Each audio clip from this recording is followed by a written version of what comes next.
Hello wrestling fans, the Wrestling Wizard here and welcome to another video. And in today's video we're going to talk all things Cody Rhodes. Are WWE starting to mess up the whole Cody Rhodes story? The journey that we're getting taken on to the Cody Rhodes finishing his storyline arc, which we assume is in Cody Rhodes being the one to dethrone Roman Reigns. Now, it's safe to say on this channel there's a split opinion when it comes to Cody Rhodes. Some of you love him and some of you really aren't a fan of Cody Rhodes and they wouldn't like to see Cody Rhodes be the one handpicked to dethrone Roman Reigns. Some of you believe it is the right decision. I personally believe it's the right decision, and I personally believe that WWE are going to go and follow through with that decision even now, when it certainly feels like the Cody Rhodes character is starting to cool down. And that's nothing on Cody Rhodes, that's down to the way that he's been booked to this point. But that aside, I still believe Cody Rhodes will be the one to dethrone Roman Reigns. Where and when that is going to happen, we have no idea. And of course, we're going to cover that in this video. Now, it's safe to say, post WrestleMania 39, the Cody Rhodes journey has started to cool down. It's been a bit lackluster. The feuds have been a bit random and not really paying off in a sense where you've gone, yes, I'm even more behind Cody Rhodes than I was at WrestleMania 39. By the way, at WrestleMania 39, he was over as Rover. Are WWE ever going to better replicate that moment? Fans genuinely felt that that was the time for WWE to pull the trigger on someone new. That person, Cody Rhodes. It didn't happen. So you've got to pick the fans back up. You've got to get them reinvested. And yes, Brock Lesnar and Cody Rhodes had a fantastic payoff at the end. Brock Lesnar literally broke character to put Cody Rhodes over and basically said without saying, this is the man. This is the face of WWE. This is the guy to dethrone the one, the tribal chief, the head of the table in Roman Reigns. And since that point up until this day, Cody Rhodes has just been put in these lackluster segments with no creative direction. He sort of comes out with these corporate speeches and he feels a little bit cheesy. And that's something I didn't like about Cody Rhodes in AEW. And I thought, credit where credit's due, up until recently, they've done a great job in booking Cody Rhodes and heating him up as the most credible act in WWE when it comes to opposing Roman Reigns. Now, of course, the argument could be made for the likes of Drew McIntyre, etc.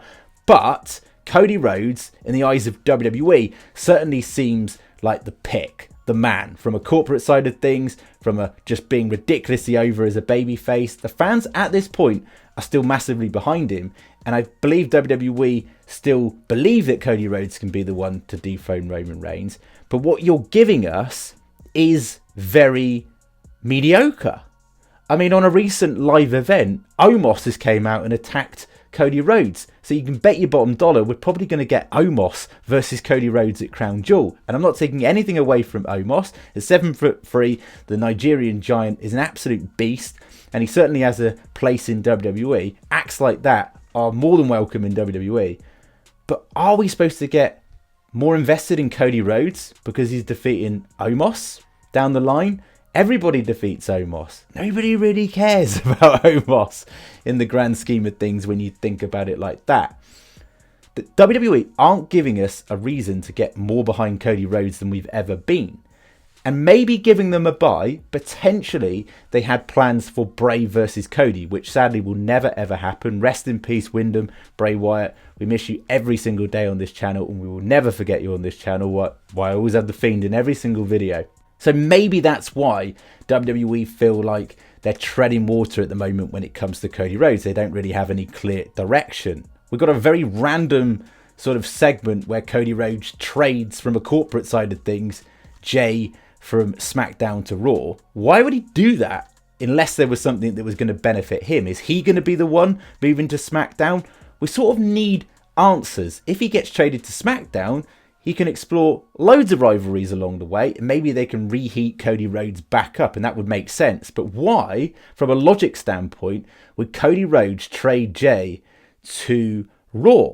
But of course, there is ways they can save it. There's ways they can rectify it. There's ways that they can reinvest WWE fans in the Cody Rhodes character. Because if it carries on like this, fans are going to grow tired and eventually probably turn on Cody Rhodes. And you don't really want that to be the case when you think of how red hot he was this year, just this year, at WrestleMania 39. Now, there's a number of scenarios. If Rock and Roman is for the undisputed title, and it happens at WrestleMania 40, I feel sorry for Cody Rhodes. That's basically WWE putting money and exposure in that headline mega main event match between Rock and Roman ahead of an invested character that they've had an invested purpose in throughout.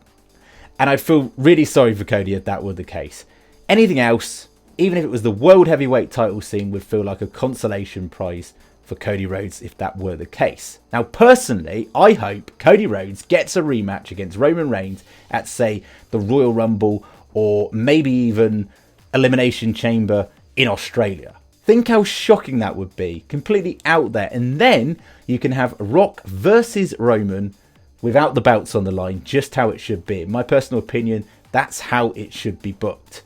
Now, of course, if Roman Reigns and Cody Rhodes is going to go ahead, as planned, we assume, in Roman versus Cody 2 at next year's WrestleMania, at the same time, for me, it feels a bit predictable.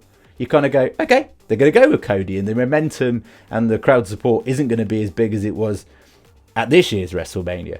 I'm assuming it's going to be hard to top that. So will it feel a bit underwhelming, a bit like, oh, okay, it happened there?